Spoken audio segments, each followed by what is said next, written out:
All right, welcome to another edition of Buc What You Heard. My name is Gene. You can reach me at Super Heavyweight.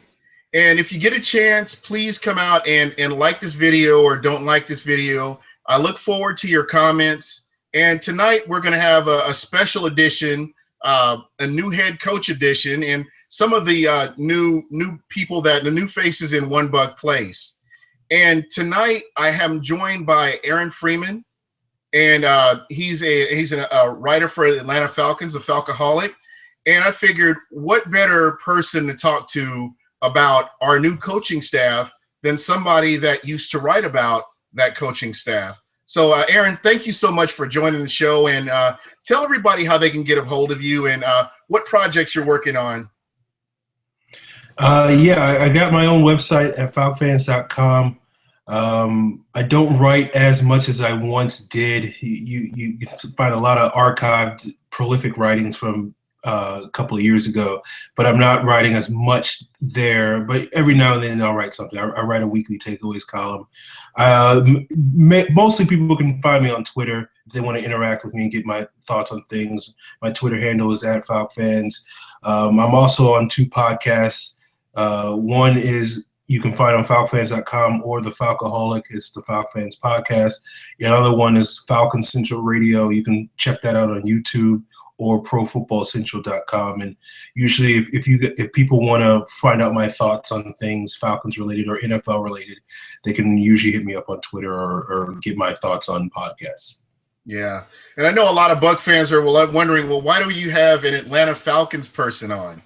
Well, the reason for that is our new head coach, Dirk Koetter. And if you didn't know, if you were hiding under a rock or something like that, Dirk Koetter is the new head coach for the Tampa Bay Buccaneers. And today we were fortunate enough to have Mike Smith announced as the defensive coordinator. And to me, it's kind of deja vu. If you think about it, you go back a couple of years and you have Mike Smith as the head coach of the Atlanta Falcons, and you have Dirk Koetter as the offensive coordinator. So I figured, what better person to have than somebody that used to write about and follow the Atlanta Falcons and the coaching staff that they had. So I'm going to start this out, asking about what do you think of the hires? I mean, from an NFC South perspective, as one of the teams that you're going to have to face twice a year, what do you think about having Dirk Koetter and Mike Smith on the other side of the ball, on the other side of the field? Well, honestly, I didn't think much of the Dirk Koetter hire because I always saw him more as an offensive coordinator than a head coach. He just seems to be very laid back and just kind of a chill guy, which isn't necessarily a bad thing because there's other coaches that have been successful that have been sort of laid back. But he just seems like super laid back and chill. And I just didn't seem like the sort of guy that, for a team like the Bucs, who are trying to get, have basically been in this sort of lull for like the last decade since they won the Super Bowl, where you're trying to get out of that lull and be a consistent perennial playoff team. He didn't strike me as the type of guy that I would hire to do that. But that being said, it's not a bad hire. Certainly relative to some of these other hires. Another Falcon offensive coordinator, Mike Mularkey, got a job in Tennessee. That one is a complete head scratcher as far as I'm concerned. But with Dirk Koetter, I think relative to some of these other hires, it's not bad for the Bucs, and it'll be interesting to see if he can sort of continue to grow the offense. And if he does, then I think he'll be fine as the head coach. As for Mike Smith being the defensive coordinator, I actually do really like that hire. It's going to be interesting to see what sort of defensive style he brings to Tampa Bay, because based off of what he initially did in Atlanta, he has a very sort of conservative defensive philosophy, but it worked relatively well in Atlanta those first couple of seasons when Brian Van Gorder was the defensive coordinator. I think Van Gorder's now at Notre Dame. But it basically is don't make too many mistakes, a disciplined sort of defense, not anything fancy with blitzes and press coverage. It's kind of vanilla, but it tends to work. Like he seems to get guys to get, and you'll have I think several of the players in Tampa Bay that haven't had the greatest years the last couple of years like a Levante David, like a Gerald McCoy, will certainly benefit from playing in Mike Smith's scheme, because we saw Sean Weatherspoon in 2011 and Jonathan Babineau really tear it up in that scheme a couple of years ago. So I do think it'll be beneficial to some of the star players on the Bucs defense. So I did like that hire a lot more than the head coach. Absolutely. And, you know, I've kind of looked back at Dirk Cutter and how Atlanta was on offense, you know, when he first came in and moving forward. And unfortunately for the Atlanta Falcons, or fortunately for us, whichever you want to look at it, it didn't look like Atlanta had the pieces to really make the offense work like it really should. I mean, you had Julio Jones, who was declining, you know, over the years, and he wasn't as effective as he was in years before. You had the loss of Tony Gonzalez, which was a huge hole that never really got filled. I look at Michael Turner. I remember Michael Turner used to be a buck killer, and just, you know, it seems like after he was gone, just pieces like that never were really replaced or upgraded to keep this offense continually moving. Would you agree? Is that a fair assessment, or am I off on that? No, I think that's a fair assessment. I do think, you know, the interesting thing about when Dirk Cutter was brought into Atlanta, he wasn't really brought in to bring in his offense. He really ran the Mike Mularkey system with some tweaks to get it more. Basically, his job was to run the Mularkey offense, but make it more of a pass-centric offense to deal with the strength of the Falcons roster, which at that time was Matt Ryan, Julio Jones, Roddy White, and Tony Gonzalez. And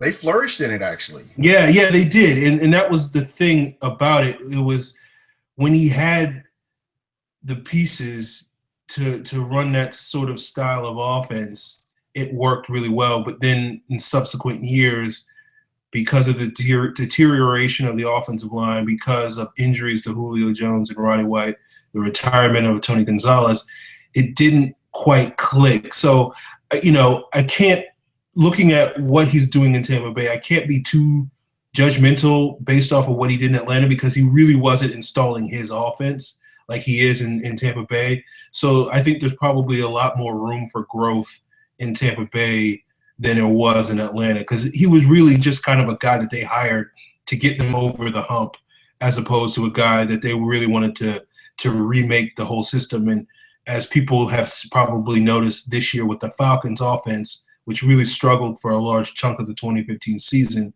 they're basically struggling now because, for a large part, because they're really trying to install a brand new offense, and it's hasn't quite meshed yet. Yeah, absolutely. And sometimes that does take a little bit of time for that to happen. Now, let me ask you this. I mean, as you've looked at the Tampa Bay Buccaneers, having faced them twice and possibly getting to watch them, do you see, were you surprised at how good or how effective Dirk Cutter's offense was here in Tampa?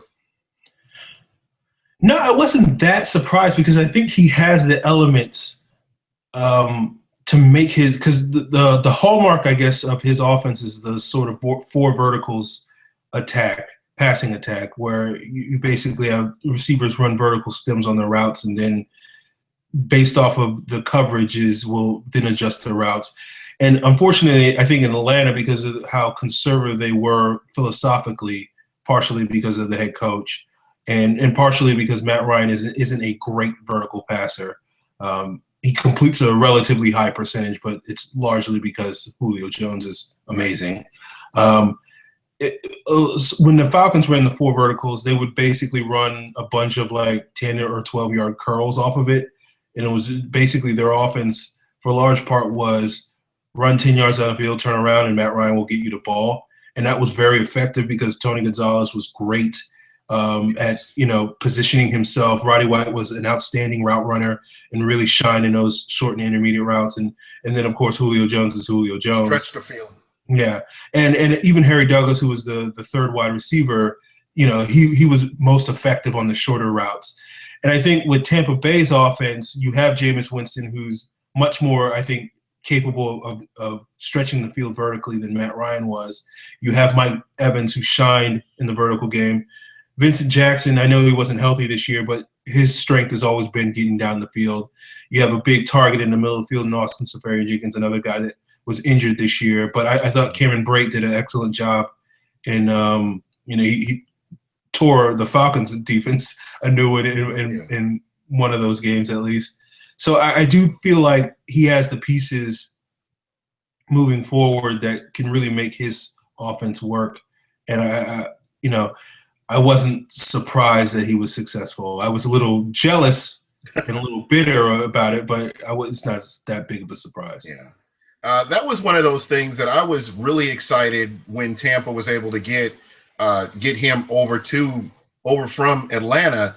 I mean, it's been so long, and I mean, I can go back to the 80s, and other than John Gruden and maybe Les Steckel for a little bit, Tampa has not really had that major offensive coordinator that could, that came in and he was a game changer. So it was really exciting to have him, and he definitely lived up to my expectations. I mean, even more than my expectations with the fact that he's our head coach now. So I'm really excited about that, and we'll see just how aggressive he is.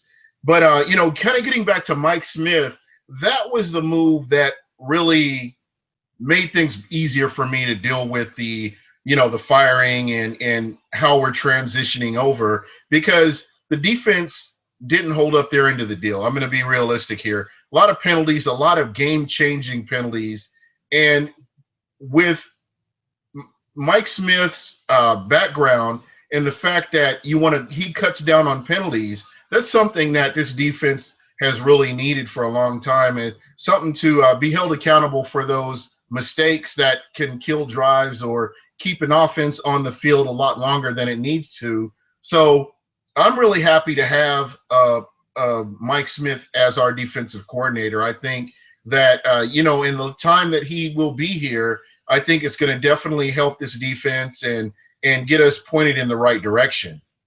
So I know we have the the East-West game coming up, and I'm trying to think what else. Something else is coming up. What pieces, if you were general manager Aaron, okay, what pieces would you put in place, having faced the Tampa Bay Buccaneers twice this season?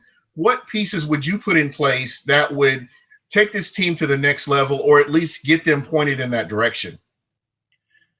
Well, I think, I think generally speaking, my philosophy is to build in the trenches from a general manager. I do think skill position players are the big sexy positions, and I think they kind of get a little overrated in the NFL just because, they're the guys that are making the catches or getting the yards as opposed to really helping teams win.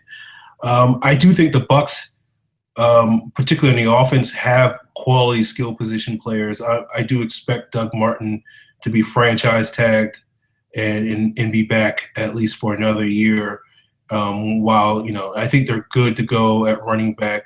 I would say mostly I think the two main areas that I would be concerned with is the offensive line and the pass rush. And I know they need other help elsewhere. I know if Vincent Jackson's getting up there in age, and they do need some more wide receivers. I know they need some more help in the secondary, because I would not sleep well at night if I'm the GM of the Bucs. And Chris Conte is one of my starting safeties. But I do think if you can upgrade the edge rush, get another edge rusher, the team with Gerald McCoy, get potentially a 10-sack guy at that spot, and sort of bolster the offensive line, because Ali Marpet, I thought, improved as the season wore on. Donovan Smith, from what I hear, didn't play particularly great last year, but he did fine against the Falcons, so I don't know where exactly I fall on him. But he never struck me as a guy that was a long-term left tackle, which is kind of an option there. DeMar Dotson is pretty good, but I do feel like Mankins and Joe Hawley and Gosser Cherilus were sort of stopgaps, and I think you need to concentrate on sort of getting other guys in town that can sort of be at least developed while you sort of, mine the last out of those players. So yeah, I think those are probably the two areas I'd mainly concentrate on, and certainly supplement skill positions at wide receiver in the secondary. Yeah, that's kind of you've pretty much taken my thoughts exactly. I like what Vincent Jackson did while he was on the field and while he was healthy. I felt that he did help this team, and you're right, he is getting up there in age. We're not even sure if he's going to be back next season, but I would really hope, for the sake of the locker room, that you do bring him back. I saw a lot of Mike Evans. I'm happy with Mike Evans. I know he dropped a lot of passes this year. Just getting somebody to really mentor him and, help him to learn the nuances of the game. I've gone back and forth with Buc fans that feel like, he didn't do as good as he could. But when you consider he's only played 5 years of football, and that includes, high school, college, and pros. I mean, to me, I thought he's done a great job. He just lacks that maturity to get him to the next level. So, it's a process, and learning the subtleties of the game, not letting somebody like a Josh Norman take you out of your game or get in your head. That's all part of maturing and being a good wide receiver. So, I think he's going to be good. I think that he was the right pick for the Tampa Bay Buccaneers. And, we may have to revisit the draft and finding somebody, a slot guy, or, maybe even a guy to stretch the field to complement him. So I didn't lose you, did I? Oh, okay. Maybe I lost him. Well, as soon as it looks like his screen is frozen, we'll come back to him. But with Jameis Winston as quarterback, that to me was the biggest plus of the season. I've gone back and forth with this because it's between Quan Alexander and Jameis Winston. I'm going to be very honest with you. I did not see Quan Alexander coming. I did not see this guy as a starting linebacker for the Tampa Bay Buccaneers. Didn't see it at all. I mean, if you go back in my podcast, I was talking about Ali Marpet. I was talking about Kenny Bell, who didn't even play. I was talking about Jameis Winston. But not once did I mention Quan Alexander. And I really do believe that if he hadn't had the issues that he had the last 4 games, I really do wonder if the Tampa Bay Buccaneers would have been in a different situation. So I'm looking forward to what he's going to bring next season, and just how exciting that's going to be to have this guy 100% and not have to worry about him missing any games. So, for me, that was the big thing. And I feel like, once we get, some of these other positions, especially on the defensive side of the ball, once we get some of these positions filled, I think that the Tampa Bay Buccaneers will definitely be competitive. I saw where Jameis Winston puts up all these yards and he makes plays with his feet. And that was something that, if you listen to a lot of the draft experts, did not mention in the same sentence with Jameis Winston stretching plays with his legs. That was a Marcus Mariota makes plays with his legs, not Jameis Winston. And we saw Jameis Winston as a football player, as a guy that could go in at halftime and come out and make adjustments and keep his team competitive for the most part. So the Tampa Bay Buccaneers have a lot to look forward to, and it starts with quarterback. Because if you go back in history, and just like Aaron mentioned, the Tampa Bay Buccaneers have had issues going all the way back to John Gruden, where they just haven't been consistently competitive. Now, you look at the New Orleans Saints, you look at the Carolina Panthers, you look at the Atlanta Falcons, and the one thing I can say they all share in common is that coach that's been there consistently and a franchise quarterback. I know that a lot of people are kind of down on Matt Ryan, but I expect Matt Ryan to rebound next season. Having had a year of this offense under his belt, I expect him to progress even more. But kind of getting back to the Bucks, now that we have a franchise quarterback, once we can get the coaching situation lined up where we're not having to worry about that on a consistent basis, I think that's what's going to put the Tampa Bay Buccaneers in a good place. And that all starts with winning games. I agree.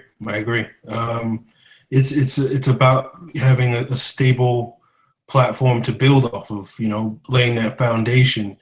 And I think, a big issue with the Bucs has been that instability, and the finger's always going to be pointed at ownership for some of these quick hooks on the coaching changes, and maybe some of them were deserved and maybe some of them weren't. And certainly we've talked before in the past, Gene, about whether Lovie Smith deserved to be fired, and we both agree that he didn't necessarily deserve to be fired, but it's one of those things where, based off of the 2 years of results that he had, they weren't glowing, but there was at least reason to believe that things were getting better. So I hope, for the sake of Bucs fans, and this may not necessarily be beneficial to the Falcons, but at least if I take my Falcons colored glasses off for a second, and for their sake, I hope they can get some stability there, and then hopefully Dirk Cutter and Mike Smith will be able to bring it in the coaching staff that they really haven't had since Gruden was there, and then we can get into a long conversation about whether Gruden was really bringing it back then, but yeah. We definitely could. I have my opinions, and I don't want to get my feet held to the fire about it, so I'm going to leave it alone. Yeah. Okay. But I think the one thing that really hurt the Bucs was the general manager. After John Gruden was gone and Raheem Morris came in, the general manager Mark Dominic was in charge. And if you look at the draft picks, if you look at the free agent moves, if you look at the coaching moves, Mark Dominic never got enough. I mean, I understand. I know a lot of fans will say, well, he got us Gerald McCoy. You know what? A broke clock is right twice a day. So, as far as I'm concerned, yeah, he's doing his job. That's what he's supposed to do. But when you look at all the misses, all the draft misses that this team has seen since John Gruden left up until Jason Light got here, it's disgusting. You cannot build a foundation. I mean, you look at the Green Bay Packers and how they built their team. You look at the Pittsburgh Steelers and how they built their team. All these are teams that use the draft to their benefit, and they are rewarded by using the draft. You may see free agents here and there. You got to be realistic and say you have to get free agents in some key places, and they can be placeholders or they can be permanent fixtures if they're put in the right system, but you have to be realistic about that. The Tampa Bay Buccaneers have not been that fortunate. I mean, if you think about it, Levante David, Gerald McCoy,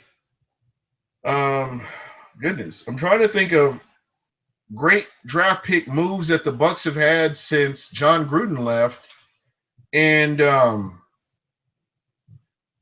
up until Jason Light, this last regime, Doug Martin. Doug Martin would have been another one.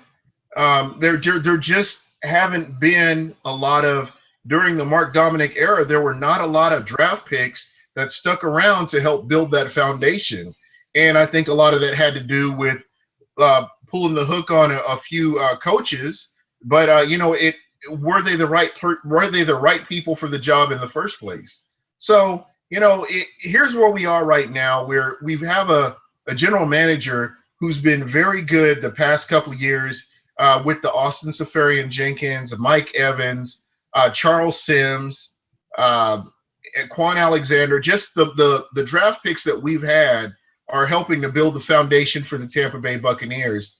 And, one can only hope that with Jason Light having 100% control over the personnel, that we continue to hit on the moves that we make to make this team better. Yeah. I think it's interesting to hear you say those things about Mark Dominic's tenure as GM, because I think that's a lot of the stuff that I've been saying about the Falcons' current GM. And people will point out, oh, well, Dimitroff's not that bad because he drafted Julio Jones, he drafted Desmond Trufant. And I think, as you could say, even a blind squirrel will find a nut occasionally. It's one of those things where I think what really separates the quality GMs from the rest, and certainly Dominic and I think Dimitroff would fit into the rest category, is when you miss, you don't miss big. And I think also the other thing is when you have a hole, it doesn't take you several years to fill that hole. It takes you a year, maybe two tops, to basically plug that hole. And I think particularly with the Bucs, particularly in free agency, they missed awfully big on a lot of free agents. They spent a lot of money on Anthony Collins and Michael Johnson and Darrelle Revis, even though I don't think Revis was a miss. It was just, a situation where they paid him a lot of money and then they hired a new coach and then he didn't want him. But who was the other cornerback? Eric Wright. Yes. There's probably like three or four other guys that and this is the one that bothers me more than all of them. Michael Bennett playing for the Seattle Seahawks. Every time I see him, I get physically ill. I get physically ill. I'm serious. I'm getting mad just thinking about that. This guy wanted to stay in Tampa. He wanted to stay here. Yeah. And they said, "Oh, we can't keep him. He's got a shoulder injury." And the general manager won't own up to it.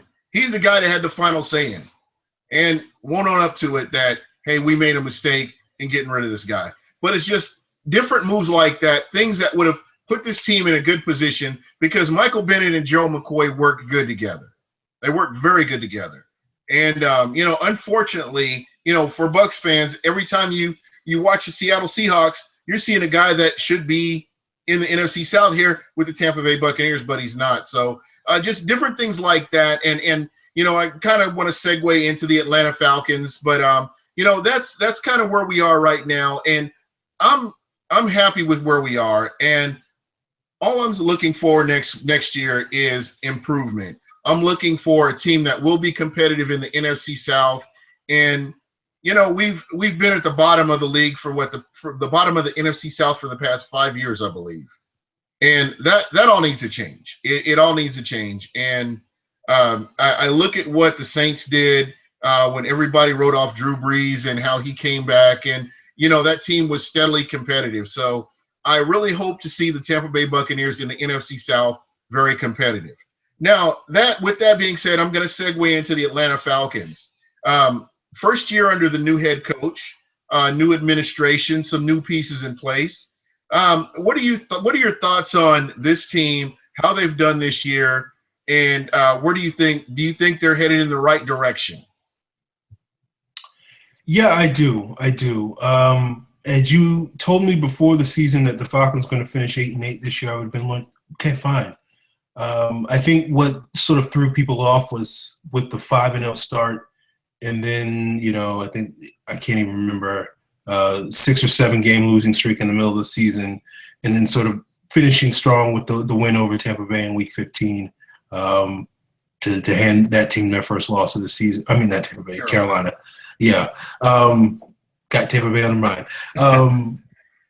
Yeah, so I think, you had the highs and you had the lows. And I think if that was more sort of balanced out throughout the season, it would have probably been a lot easier to stomach than sort of being really high at the beginning of the year, then the low, and then back again towards the end. But I do feel like the team is headed in the right direction. I'm not exactly going to sit here and say that everything is glorious and wonderful in Atlanta. I do have my concerns about their future, particularly if I do think this whole stadium thing is sort of the mosquito buzzing in the ear, and I just wonder how much patience. And I mean to cut you. I'm glad you brought that up, because that was one of the questions that I had for you. Do you feel like some of the personnel moves and some of the the big moves haven't come because of the stadium? Or am I wrong in thinking that you want those wins, you want those playoff visits for fans to start to make sure that your season tickets are high going into the new stadium? Or what are your thoughts on, some of the moves that we've seen? Because I don't think that Atlanta's in a bad position cap wise. I just haven't seen a lot of major moves as far as the personnel goes. Yeah, last year it was a lot of low-level moves. The biggest signings were Brooks Reed and Adrian Claiborne and Justin Durant, which none of them were big signings.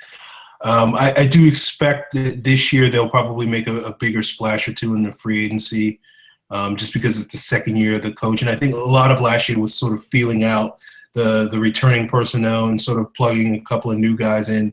And I think now they jump headlong into sort of plugging in some more, Dan Quinn's guys. Now that I think he's going to have a little bit more influence in terms of personnel, and we'll see whether that works out in the Falcons' favor. But I do think that the interesting thing about the Falcons with the stadium is it just really boils down to pressure.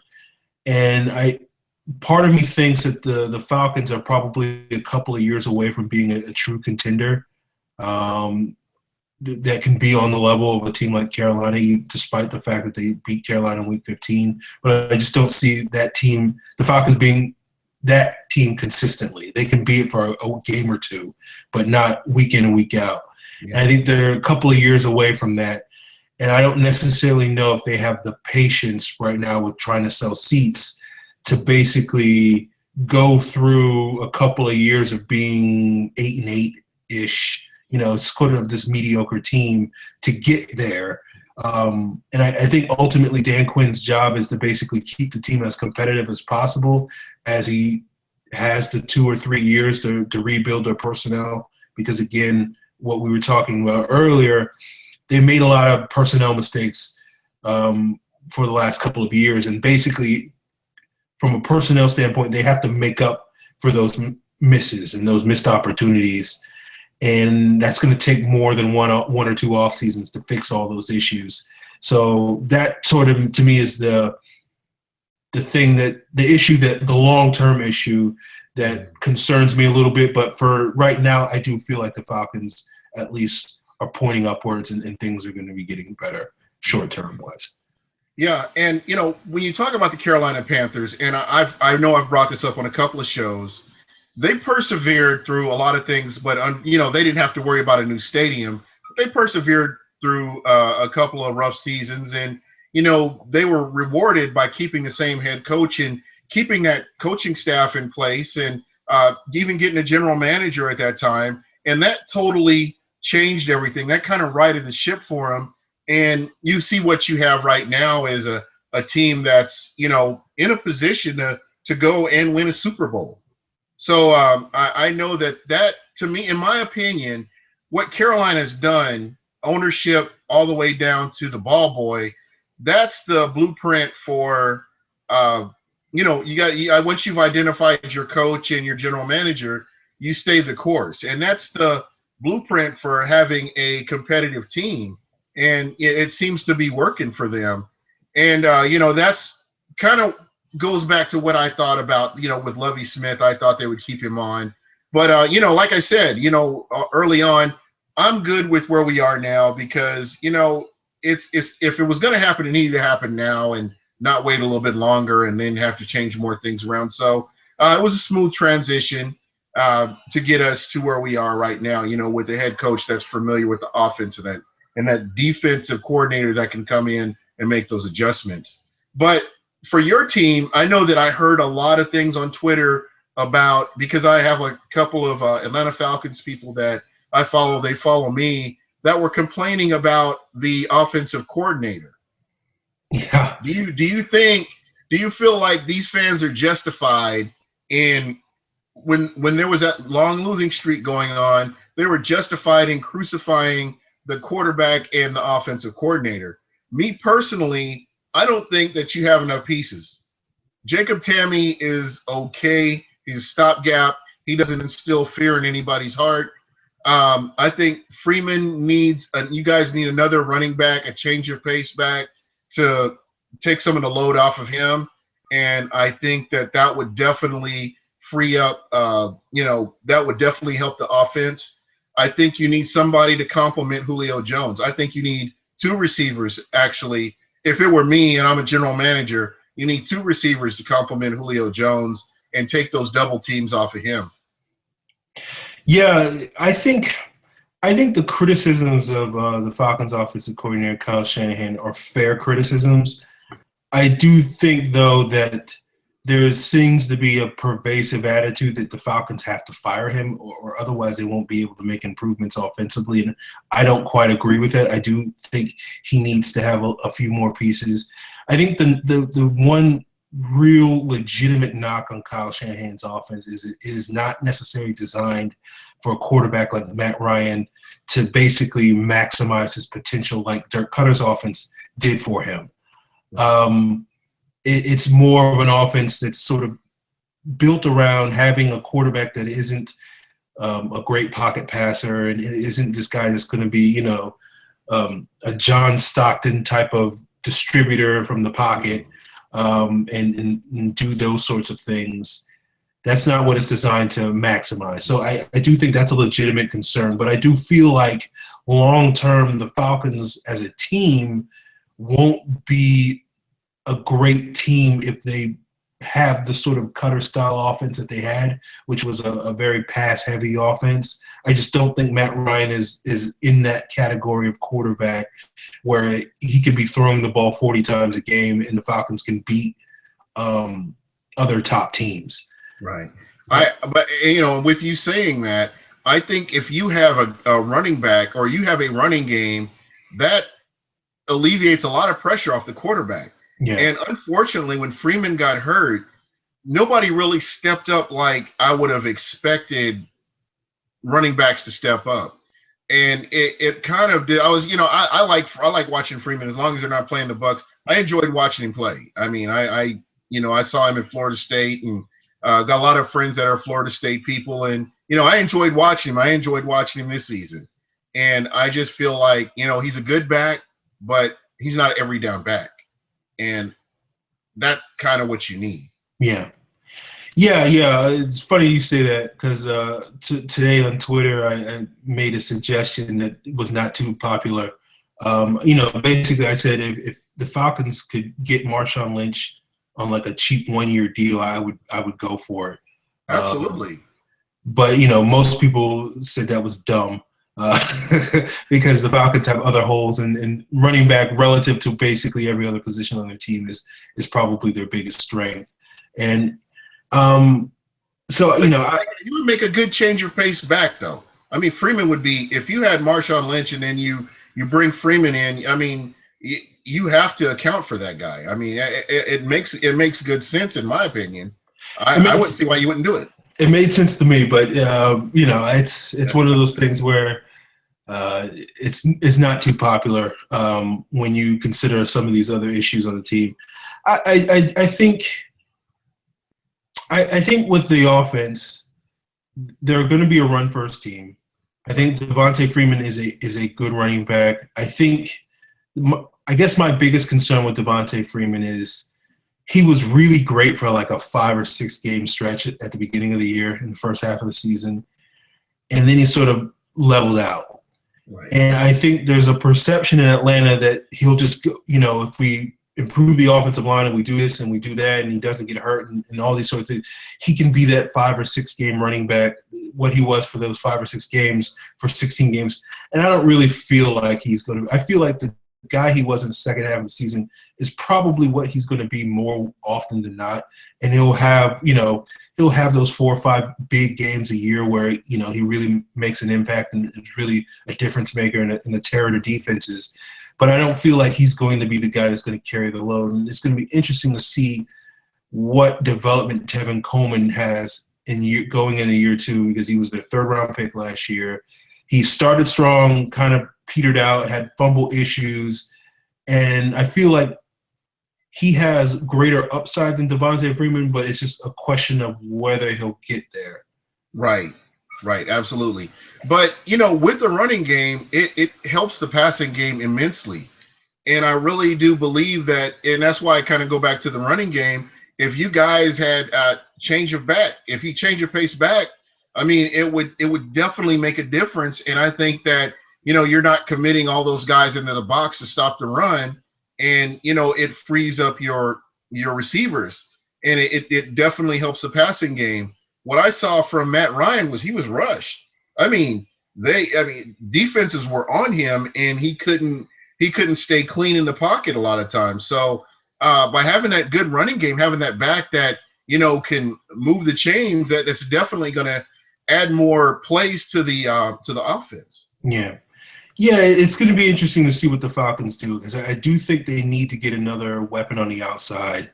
Roddy White really fell off a cliff this past year, and I think that was probably the biggest disappointing thing about the offense this year was, we knew he was on the decline, but we didn't expect him to fall off the cliff this year. I think a lot more of that was his role on the offense. I don't think that physically he fell off. I think that was just his role in the offense. Because if you watch that Carolina Panthers game, he was up for that game. When you watch the game against the Bucs, he was up for that game too, where he made some key plays where he got open. But I think the role that they've allotted him to right now, and somebody made the smart aleck comment. What was he like, the fifth? Josh Norman, did he say like he was like the fifth option or something like that? I think when Roddy White wants to play, I mean, there's still a little bit of gas left in the tank. I agree he's declining, but I think that he'll probably. I wonder if he will even be back with Atlanta next season. I highly doubt that he'll be back in Atlanta next year. And I think the issue with Roddy White is I think at this point in his career, he's really most valuable as a slot receiver as opposed to an outside guy. Yeah. He's more of just sort of a chain moving sort of safety outlet, and he just doesn't have the burst and the ability to separate from quality corners anymore, outside corners, and you really need to get him in advantageous situations in the slot where maybe he's getting covered by a smaller slot receiver that he can sort of nudge, do his patented push off and sort of separate or beat a safety or beat a linebacker. He's just not.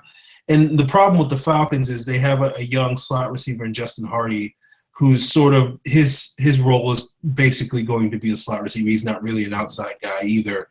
And so you can't really have both. And it's just one of those things where I think moving forward, it's just best for the Falcons to just move on at this point. Roddy's had a great career in Atlanta, but I just think the offense that Shanahan's trying to build, they really need another vertical threat besides Julio Jones. Most definitely. Once Julio Jones got hurt around week 4 or 5, that's about the time where their offense started to go in the tank. And nobody stepped up, and that's the one thing. And us as sports fans, bloggers, whatever you want to call it, we see these guys, and the way I look at it, if you've signed this contract, you're good enough to play in the NFL. If that's what the coaches say. You need to step up when it's next man up and it's your turn. You have to step up and make those plays. And so many times, I mean, with Tampa, I saw it with Tampa a lot too.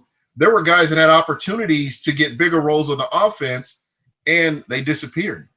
And that's kind of what I saw after Julio Jones. It's a steep drop off to the next best wide receiver on the Atlanta Falcons team. So I know that there are going to be a lot of wide receivers available in free agency. I've seen a lot of players that are coming out of college. So there are a lot of opportunities to fill some of those holes, and you'll see how everything works out for you guys. Yeah. I'll say this since this is a Buc show. I wouldn't be surprised if you see Roddy White in Tampa Bay next year. I heard those whispers. I think, I don't know what you guys are planning on with Lewis Murphy, because I think he was your slot receiver this year, right? Right. Yeah. But I do feel like putting Roddy White there in the slot, having him sort of try to rein in Mike Evans a little bit. He knows the offense. and he'll probably want to stick it to the Falcons twice if they wind up cutting him. So I do feel like it will work. I don't feel like he can replace Vincent Jackson. I feel like if you can get another outside guy and you put Roddy White in the slot and you have Mike Evans, doing Mike Evans stuff, then I feel like, and then whatever you guys figure out at tight end, whether it's ASJ or somebody else. Cameron Braid, yeah. Yeah. I feel like, that's if the offensive line can hold up for the Bucs, it's good. That's going to be a very potent offense to sort of deal with. I think that's, skill position wise, obviously, and then you have a running game built off of Doug Martin, assuming, he can string together 2 good years as opposed to, the one and done, which he was earlier in his career. Right. I feel like the Bucs offense could really do damage. And I think when you think about it in those sort of terms, you get kind of more excited about the Dirk Cutter hire as the head coach because you're like, oh, okay, they have an offensive-minded head coach, and there's just, there's a couple of pieces away in Tampa Bay where this could really be a potent offense and may potentially be the most potent offense in the NFC South. You could imagine if they can add some more pieces, by the time we get to like 2017, we might be talking about this Bucs offense as being, one of the top 5 or 10 in the NFL. So, yeah. Yeah, and the one person that we haven't really mentioned a lot tonight is Jameis Winston. And I tell you what, I mean, you've gotten to see him. Did he meet or exceed your expectations? I mean, when you heard about the Jameis Winston draft, and then you see him for the first time, what are your thoughts on him as a long-term answer for the Bucs?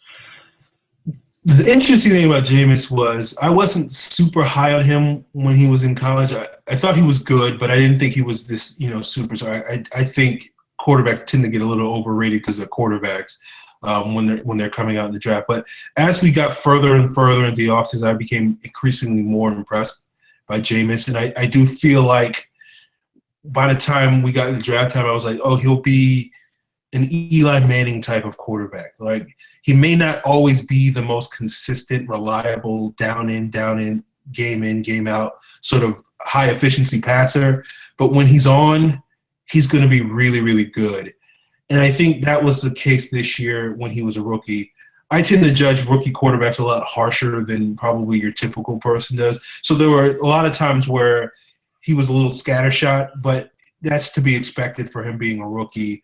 But when he was on, he was very good. And I do feel like, probably at a minimum, now I feel like he can exceed that sort of Eli Manning sort of expectation. And as people know, Eli Manning did help the Giants win 2 Super Bowls. So I do feel absolutely. like, saying someone's going to be Eli Manning isn't necessarily a diss on him, but it does sort of show. I think, not to go in too far on the tangent, I think one of the issues the Giants had was they put too much on Eli's plate and tried to make him carry the offense. And I hope, for the sake of Jameis's development, that they don't do that with him, and they always have a reliable running game, and to balance things out for him. And what I saw at the beginning of the season was a quarterback that was trying to feel his way and learn the speed of the NFL. He tried some passes that, were ill-advised. You saw that against the Carolina Panthers. And, as the season progressed, he progressed as well, and he improved. And the one thing that I saw was the mistakes that he made, he didn't make the same mistakes again. There were times where he would throw in the double and triple coverage, but for the most part, he did improve. And it was never, well, with the exception of the Carolina game, which was a disaster, he just didn't get that help from everybody on the offense. But I have very high expectations for him next season. I think he's shown why he was the number 1 pick. He was able to stay healthy, and hopefully he will continue to grow as the years progress. But I'm really happy with him. Yeah, I think you're absolutely right to be happy with him. I think I'm thinking more long term down the road. It's one of those things where often see it in the NFL. I think too often teams, they get a good quarterback and they say, "Oh, he can cover up this, and he can cover up this, and he can cover up this." And I think that's basically what the Falcons have sort of fallen into these last couple of years, where Matt Ryan's covered up so many things that they just like, "Oh, we don't really need to give him a tight end. We don't really need to draft any wide receivers. We don't need to invest in the offensive line." And I hope the Bucs, for the sake of the Bucs, they don't fall into that same trap as a lot of, I think that Phillip Rivers is a great example of that in San Diego, where, early in his career, he was surrounded by great talent. And then you look there now and it's like Keenan Allen and Melvin Gordon and Antonio Gates, and that's about it. Yeah. So I think we're very fortunate, and you'll hear his name a whole lot more, but our general manager, Jason Light, I think he's done a very good job doing his homework, and I feel like with the draft, I'm really excited to see this draft and see what he does with it. But I think that I don't think we're going to end up in that position. I think he's head and shoulders above our last general manager, and even the general manager before that, Bruce Allen. I think we finally got a good one here, and if he can come close to what he's done over the past 2 seasons, I think that he's going to put Tampa's going to be in a good position. Yeah. So just kind of getting on to the rest of the NFL. Do you have a favorite for the Super Bowl? Well, I'm a big fan of Bruce Arians and the Cardinals, so I'm rooting for them. I feel like they can beat Carolina. It's not going to be easy. But it's one of those things where I feel like whoever's, those Patriots are pesky, but I feel like whoever's going to win the NFC is probably going to be favored in the Super Bowl, and I like their chances in the Super Bowl. I mean, basically, if Arizona can go into Carolina and beat Carolina, then I think they certainly deserve to be favored in the Super Bowl, and certainly Carolina is proven without a doubt that they're the best team in the league this year. Don't worry, I cursed them. Yeah. Okay. I made a $25 bet on Carolina to win it all, so they're done. Okay. Well, I'm glad. I know Joe Riolano's listening to this. He's not going to be happy, but that's what I did. I had to make sure they don't win. Okay, there you go.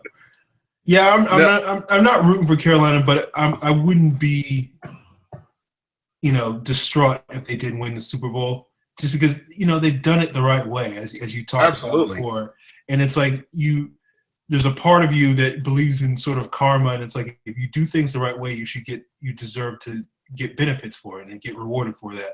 Right. And so if Carolina winds up winning the Super Bowl, it's like, I wish I could be more upset about it, but it's one of those things where they did it the right way, and they earned and they deserved it, and all that stuff. So, but right now, if they happen to be Arizona, then I'll definitely be rooting for probably the Patriots and the Broncos to win it all, just so I don't have to deal with annoying Carolina Panthers fans for the next year.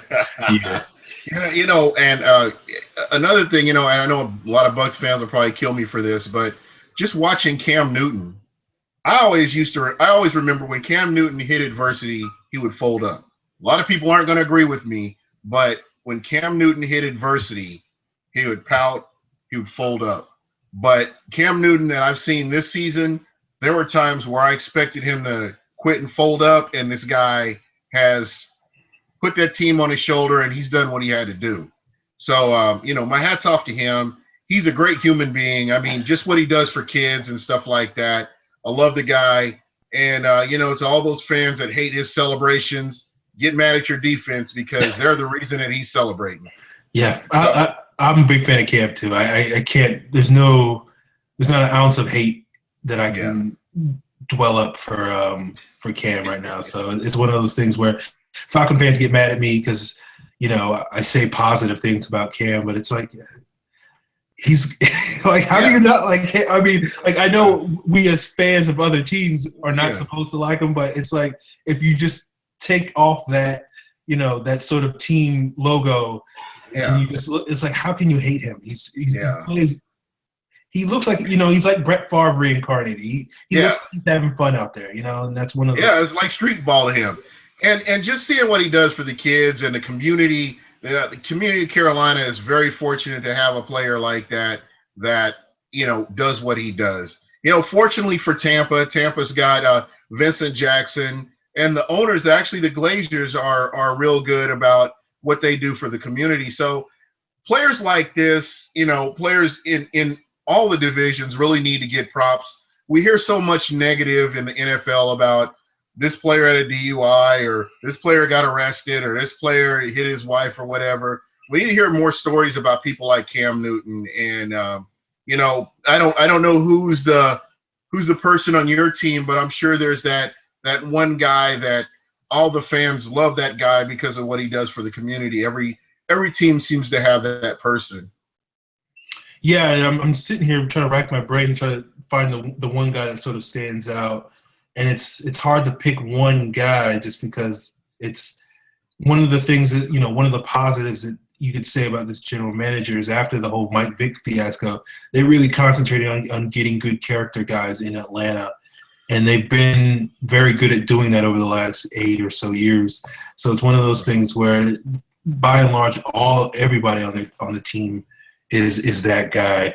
And, I know the fullback Patrick DeMarco was the guy who was nominated this year for Walter Payton Man of the Year. So and see, that speaks volumes right there, because that's an award that you're proud to have your player win because of all the stuff that they do. Yeah. All right. Well, it's almost been an hour. I can't believe we almost talked for a whole hour about football. So I really appreciate you having me on. I look forward to the draft.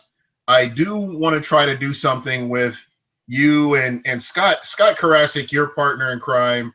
That guy is, when it comes to the draft, I really listen to him. I've been leaning a lot more on him as far as players that, could potentially go to certain teams. He really does a good job. And as fans, if you get a chance to check out Aaron's shows, please do. They're very informative. These guys have him and his partner, Scott Karasik, very high football IQ, and you can't go wrong listening to them. You may hate their team, but just get past all that and listen to what they have to say. They really know what they're talking about. But as we get closer to the draft and we see how things are shaking out with free agency and stuff, I'd like to get with you and maybe Scott and do a draft show and just talk about our teams and what potential players we could possibly get.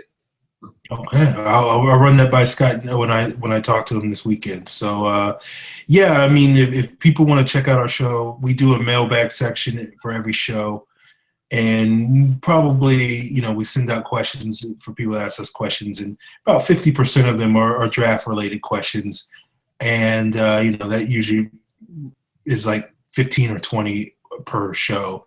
So if people want to get good draft insight, you can definitely check out the show. It's a little more Falcon centric, but we do talk more league wide. It's certainly as we get closer to the draft. I'm starting to do my homework, try to build up so I can catch up to Scott, and so be on his level by the time we get to April. But it's definitely. I look forward to talking more draft, and if Scott's amenable to it, then I'll certainly be on whether Scott's amenable to it or not. But I'll see if I can get him. Yeah, I got to get him that hot sauce out. But anyway, hey, I really appreciate you having me on the show, and thank you a lot. I really appreciate your insight on the Bucs, which really shows that you're not just Falcon centric, but you do follow the rest of the NFL, and that's always a plus. I think one of my landing spots this season may be Atlanta for the Bucs-Falcons game. So, hopefully, I can get with you guys or see what happens. All right. Yeah. I'm in North Carolina, so but I do plan on getting down to the Georgia Dome at least once this season, because it's going to be the last year of the Georgia Dome. So, there's a couple of people that want to get down there for one last game. And, I haven't made any decisions about that, but certainly we can be in touch and see if that we wind up coinciding. So, yeah. All right. That works out. And, Aaron, before I let you go, one more time, let's let everybody know how they can get a hold of you. Yeah, people can find me on Twitter at FalcFans. They can check out my website, falcfans.com. 2 podcasts. One's over at FalcFans and The Falcoholic. Do that one with Alan Stirk, who writes for The Falcoholic. And the other one's with Scott, who Gene was just talking about, Scott Karasik. And you can find that on YouTube as well as ProFootballCentral.com. All right. Well, hey, thanks a lot for your insight. And everybody, thanks a lot. Please like the show or just give me a thumbs down. Leave some comments. I'll definitely respond back. You can reach me at Super Heavyweight on Twitter. And I want to thank everybody for tuning in tonight. And everybody have a good night.